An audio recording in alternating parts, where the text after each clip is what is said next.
Are we about to talk about like PGX on this show today, Russ? Like, what the hell? I didn't even know they still existed. Hit the like and subscribe. We're talking about the most trending comic books in the world. And number 10 on the list is easily one of the biggest independent releases of the modern age. Let's welcome Mark Spears' Monsters, The Monster and the Wolf #1 blind bag, released this past Wednesday. We've been talking about Mark Spears since, well, Halloween of last year, and it is absolutely fitting to be able to have this book on the list. $6 average sales because that was cover price, but people are paying more because there are so many incredible variants and an opportunity to get one of one CGC 9.8 slabs. That's right. We have a print run of 350,000 on an indie run. I chatted with Mark a month and a half ago. We were on the phone, and what I can say, and he told me it was cool to talk about this, that he was so stressed about just cranking out more and more covers because as the pre-orders came in, it became a blitz to produce more for the community. Because if you have a new cover, you cut print runs down on all the existing ones that are planned for the bag, which is why we're seeing a total clear past 80 different versions. I've heard some people say over 90. Wow. I mean, that's so many different versions, and it's an opportunity for you to collect them all, guys. Big congratulations to Mark. Like, what a way to end the year strong. I mean, there's so many people that want monsters, and he just made it so easy to get it. Essentially, a retail variant at near cover price, especially if you pre-ordered it. And shout out to everyone who's been tagging me on Instagram of their favorite cover. Stay tuned to the end of the video because you know we're going to be giving some away.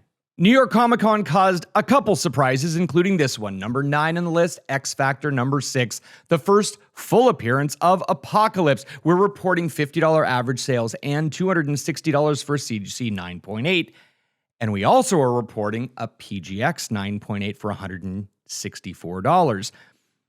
Okay, it's selling for a little bit less. That's Remember that number. Kind of what we would expect for a PGX book, but I think everyone needs to be looking to getting X Factor number 5 as well. But the reason why this is on the list is because Brad Winterbaum from Marvel has been talking about that the new X-Men 97 season, Apocalypse, is going to be the big bad. And we're going to talk about the things that happen in this X Factor run. So this is a book that people need to be getting if they don't have it already, or keeping it on their radar, because as the animated series gets released, we will be seeing more of this book. Yeah, keep an eye out on X-Men 185. Don't forget, Gambit supposedly died in season 1 of X-Men 97. And with Apocalypse coming, the spec is that the 4 Horsemen are going to be assembled, like the new ones, and that Gambit's probably going to return as the Horseman of Death. And that happened in 2006 in that issue. And I love that you mentioned X Factor 5, because you see Apocalypse on that last panel. And dude, I pulled up a 9.8, $85, and that book is way tougher to acquire at a 9.8 than an X Factor 6. Oh, absolutely. For that all-white cover, you're going to get rub, you're going to get crinkles. That book is really tough in a 9.8, a 194% increase in copies sold this week. Yeah, expect that next season to debut next summer at some point. Yo, join the mystery mail call. Have you seen it yet? No, I haven't.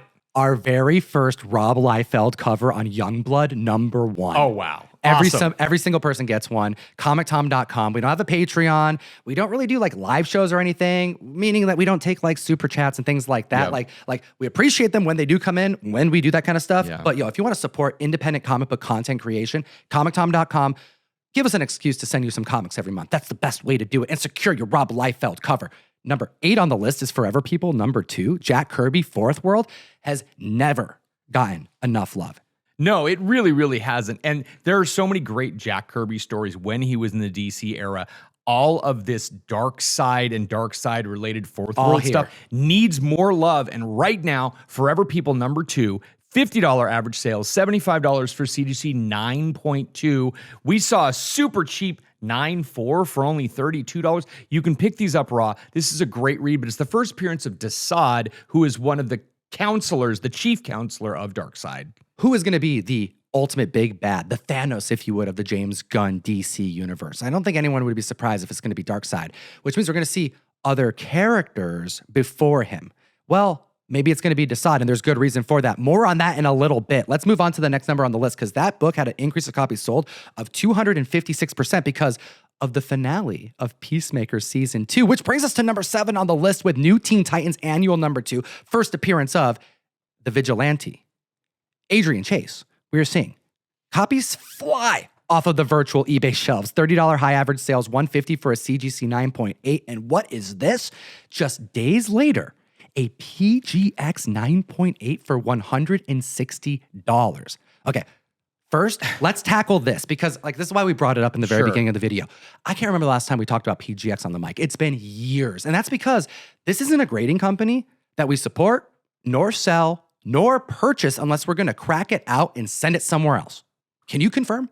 Absolutely. This is one of those things that PGX had such a bad track record for so long, and they haven't really given any opportunity to give them a second chance. I honestly, like I said earlier in the video, I didn't even know they were still grading comic books. I went and checked out their website. The last time they had something posted was 2018. Same thing with their Facebook.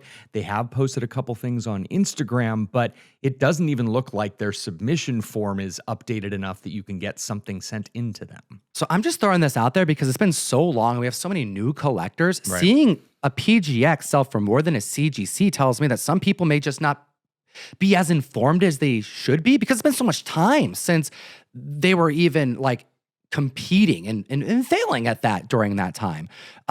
What I would suggest is know your prices of your books. The PGX slab should go for way less than CBCS, CGC, and PSA. And also, is that why we're seeing more PGX sales? Because there's been an increase in grading companies that all of a sudden now people are just looking at them all as kind of the same? I mean, the card market kind of has a similar vibe. Not all sport card grading companies are created equal, and for comic books, it's the exact same thing. We know that people pay more for CGC than they do for CBCS. Go Collect, which is one of the websites, as well as GP Analysis, those are a couple of the places that we go to see what the recent sales were for a graded book. Go Collect does not list PGX as far as one of those, but it does list CGC, CBCS, and PSA for sales.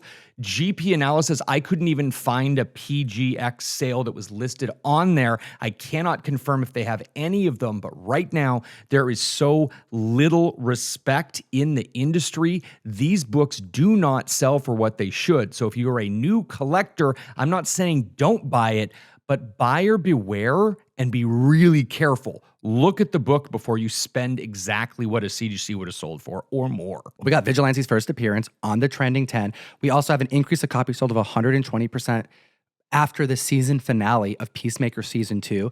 Vigilante #1, first ongoing series. It's a $15 book. That's also ranking on the trending 20. Yep. I love seeing this book trend, not because there's anything major going on with the character. It's because he was easily a fan favorite and one of my favorites as well. So regardless of what direction we're going in the DCU, I hope we get Adrian Chase is what I'm saying. I agree. All right, well, moving on. We have #6 on the list. Holy hell, dude. West Coast Avengers #45. It has been a minute since we talked about this book. Buckle up, ladies and gentlemen.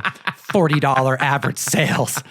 $250 for a CGC 9.8. Wasn't it $1,000 at one point? So this book was a very weird one because if you were to stack up the books that started the comic boom, believe it or not, this was one of them. Absolutely. And some of those other ones, First Casey Jones, TMNT 1, right. You get those Secret Wars and New 52, the Newsstand 9/8, right. The Mark Jewelers. Real keys. And then you get the first appearance of the White Vision, but that's all because of WandaVision, which debuted at the start of the comic boom. And this is the first time we ever got Disney TV shows coming out the way that they would then continue to this very day with the return of Vision, Vision Quest debuting next year on Disney Plus. And it's been delayed so long. Right. But keep in mind, this started with WandaVision. I mean, technically it started with Age of Ultron and with James Spader returning as Ultron. That's kind of the start of it, I guess. And then you also have Doctor Strange Multiverse of Madness and what's going on with the twins and then the Agatha connection. Yep. Is Scarlet Witch still alive? Is she coming back? We're going to find out so much about the future of the MCU with this show that there's a lot of people hyped about it. We're seeing an increase of copies sold of 300%. There was a trailer seen at New York City Comic Con, but it hasn't been released yet. So you're kind of finding out, from third parties what people saw. One thing that I know that you're going to be excited about, Russ, Edith, the glasses that Tony Stark wears? Yes. All right, well, it looks like Vision is going to be, kind of doing the WandaVision thing where he's in his own kind of pocket universe. Well, the different tech are all personified by different actors in this movie. Okay. Or show, rather. Right. Well, Emily Hampshire is going to portray a human version of Edith. You would know Emily Hampshire as Stevie from Schitt's Creek. How cool is that? Schitt's Creek is so funny, and it is great to see her doing something in the Marvel Universe. I'm very excited. It's a 300% increase in copies sold this week, and not to outdo you, but Edith into Jarvis. Oh, hey, by the way, number 5 on the list. I like what you did there. Avengers number 9, which is first appearance of Wonder Man. Are you about to connect Ultron? I am. I love it. Before we get too into this, the person who is the brain of Vision is originally Wonder Man. Now, Wonder Man debuts in issue number 9 of Avengers Volume 1, and when he dies... Same issue, by the way. They end up taking his brain and debuting him as the Vision in Avengers number 57. Also on the Trending 20. So even though the MCU has Jarvis as the brain of Vision, right, we do have Wonder Man connections here. And the fact that the trailer just dropped for the new Wonder Man show coming out in January. There is traction on this book. It's awesome to be able to see a book from 1964 on this list. $250 sale for a 5.0, $499.99 for a CGC 7.0. Those are really reasonable for single-digit Avengers Silver Age books. An increase of copies sold of 300%. I love how meta the MCU can get. Yep. This is going to be like top tier meta. Yahya Abdul-Mateen is going to kill it in the role, but I'm most excited to see Ben Kingsley. This is one of the things that I'm most excited about to see on Disney Plus. There have been so many major characters, but the Wonder Man show is getting awesome reviews for everyone who is seeing test screenings, everyone who has read anything about it. It doesn't take itself too seriously, and at the same point in time has connections to more things than you expect. This is something to look out for, and it's coming at the end of January. Increase of copies sold of 300%. Keep an eye out on Avengers 52. I'm just feeling this cover. I'm feeling the key significance. It is the brother of Wonder Man, Grim Reaper's debut. But we haven't talked about Grim Reaper since WandaVision days when there was some Easter eggs that we may see this villain.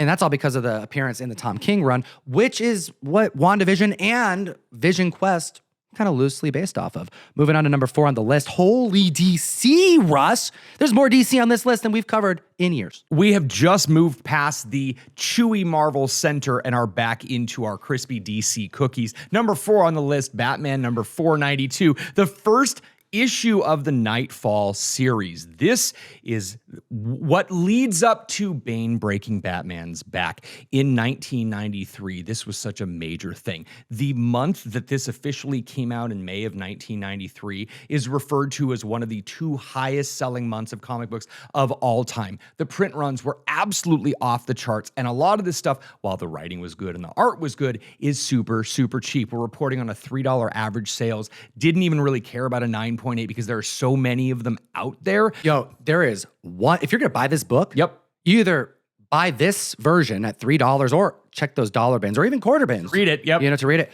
But don't buy the first print. If you're looking to spec, that is. Yeah. If you're looking to invest, don't buy the second print. Don't even buy, if there is a third print, I don't know. You buy the platinum edition.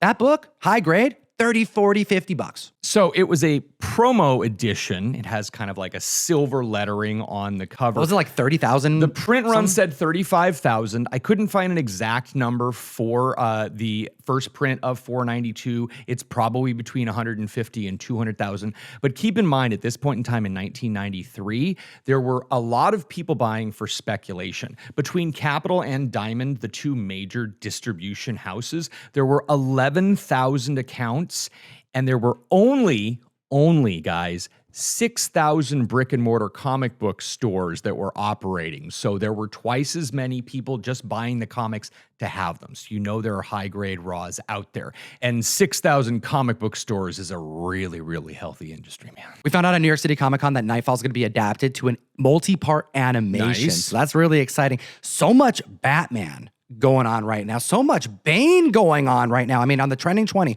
the larger list where we source these 10 books from the best comic app in existence, Key Collector Comics, we have Batman Sword of Azrael number 1, first appearance of Azrael. We have Batman 497. That's when Bane breaks Batman's back. Yep. Absolute Batman 1's on the list. Absolute Batman 10's on the list. Do yourself a solid. Download Key Collector Comics. Use code TOM101. Support the show.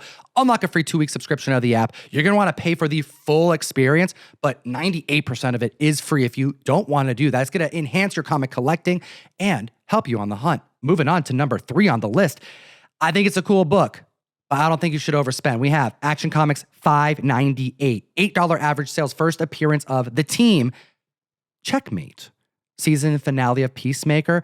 The 11th Street Gang all came together finally. They're starting the spy agency. You know, they got Hardcore and they got Peacemaker, they got Vigilante. And yeah, they have the brand on the building. They are now Checkmate. Is that going to be anything like major long-term? I don't know. We're seeing an increase of copies sold of 2,700%. Hot damn. But here's the thing, Russ. This most recent finale was one of the lowest rated James Gunn anything. Like, people did not vibe with this season finale. So we're seeing a lot of keys on there. But it's like, man, I feel like people are grasping at the stuff that they like, but only the people who really vibe with Peacemaker. So I just watched season 1 of Peacemaker over again before watching through season 2. The end of season 1 feels like an end. This episode did not feel like it's final. It feels like there's more story to be told. And most people, they want to know what happened. No, there's more happening. And do we know, is there going to be another season of Peacemaker? Or do we know, is it just going to be more of the movies coming out? I think people are buying the wrong books. If you're trying to invest, stay tuned. Hit the subscribe button. Because number 2 on the list, I already kind of told you about Batman. We have Absolute Batman number 13. Oh, it's so damn good. Oh, yeah. $5 average sales. We get the first full appearance of Selena Kyle, Absolute Catwoman, who is getting her own miniseries. That announcement was made at New York City Comic Con the week that the book debuted her. So people are now hunting for her first appearance because she's going to get, spotlighted next year. Very cool. But we also have the first appearance of Absolute Harley Quinn in this comic book. We have an increase of copies sold of 376%. There were 2 incentive variants for this, a 1 in 25 and a 1 in 50. They kind of screwed this up, dude. And I'm not, is what it is. The 1 in 25 is a limited trade dress, and the 1 in 50 is a virgin of the same cover. So, go for the 1 in 50 virgin, or skip it and go for the Tyler Kirkham variant. Shit's gorgeous, it's dude. So hot. Got the battle damage Selena Kyle. So damn cool. Tyler's killing it. Regardless, this increase is well deserved. Absolute Batman is so damn good. It's one of the only comic books that I'm reading on release day. Every single release.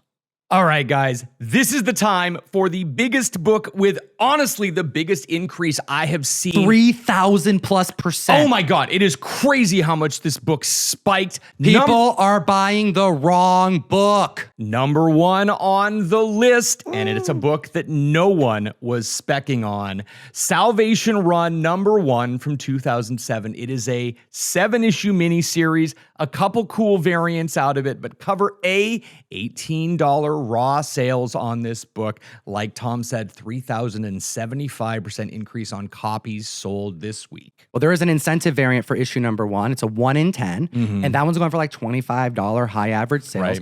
This is the planet that Argus establishes as the prison for metahumans that we see in the finale of Peacemaker season 2. And this is where Rick Flag Sr.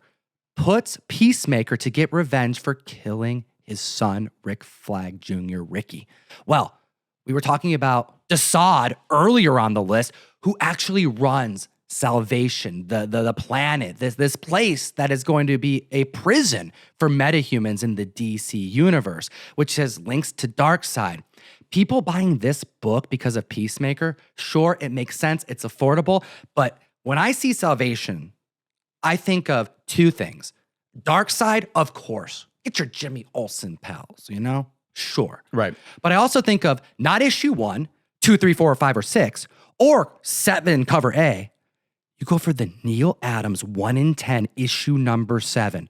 It's like a $400 9.8 Joker close-up shot, hands on his face, covered in blood. So damn iconic. The only cool book from this run. So this is the crazy thing, because the Peacemaker show is talking about metahumans are being hidden on Salvation, but during Salvation Run, it's more like Arkham Asylum. Like, we have Lex Luthor and the Joker. We have Solomon Grundy and Captain Cold. Captain Cold and Heatwave. Like, we have all of these guys stuck on Salvation, and we get to see what happens. So James Gunn maybe not having so many of those regular Batman villains in the universe so far, but I expect, especially if we've introduced Salvation, we are going to see a lot more of them, and very soon. Let us know what you think in the comment section below, and as always, Geek responsibly. Enough said. Thanks so much for watching this show, ladies and gentlemen. And we're going to give away 5 Mark Spears Monsters blind bags next week, along with whatever giveaways that we announced this last week. We got back from New York City Comic Con, so many orders. They're all packed. They're all going out. Yep. Keep in mind, Mark Spears Monsters literally just showed up, I think on Monday, and it was after a 2-week delay. So we came back from New York with so much work to do, and then we had to prep so many Mark Spears Monsters. Your boy's been bagging and boarding like a mofo. The whole team has been. We're all working overtime. We're getting your monsters out. We're getting your New York City Comic Con books out. I do appreciate your patience. I will say it didn't feel right to send the blind bags out by themselves without a bag and board. So we've just been bagging and boarding them all. I don't know if that was a bad move, but I want to always get the comics we send out in the way in which we sent them, which is as high grade as possible. So I appreciate your patience. If you want to win any of these blind bags, comictom.com, put your phone number in, you keep up with our drops, but that's where we source all of the giveaway winners. We'll see you soon.